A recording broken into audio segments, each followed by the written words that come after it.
निष्पक्षता, पारदर्शकता आणि सांगलीकरांचे हित यांना सर्वोच्च प्राधान्य देऊन काम करा। भाजपा नेते पृथ्वीराज बाबा पाटील यांचा नूतन स्वीकृत नगरसेवकांना कानमंत्र। भारतीय जनता पक्षाने आपणास सांगलीकरांच्या सेवेसाठी स्वीकृत नगरसेवक पदाची संधी दिली आहे।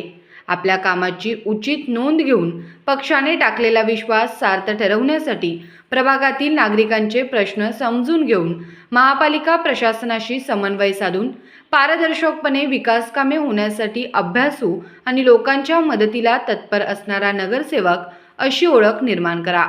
केवळ निवडणुकीपुरता मर्यादित न राहता स्वच्छ प्रशासन आणि लोकांचा आवाज बनून काम करणं ही सांगलीची गरज आहे।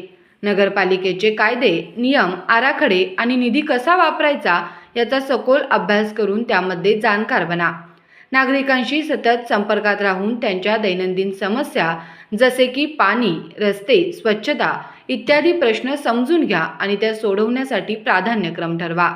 पुढील 5 वर्षाचा विचार करून शाश्वत व कायमस्वरूपी विकास कामे उदाहरणार्थ शुद्ध व मुबलक पाणी पुरवठा, आरोग्य, वृक्षारोपण, पर्यटन विकास, कचरा व्यवस्थापन याचे नियोजन करा।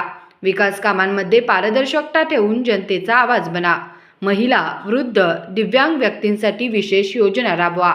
महापालिकेच्या सभांमध्ये मुद्देसूद मांडणी करून प्रशासनामार्फत कामे पूर्ण करून घेण्यात अग्रभागी राहा, असा मौलिक कानमंत्र भाजपा नेते पृथ्वीराज बाबा पाटील यांनी नूतन स्वीकृत नगरसेवकांना दिला।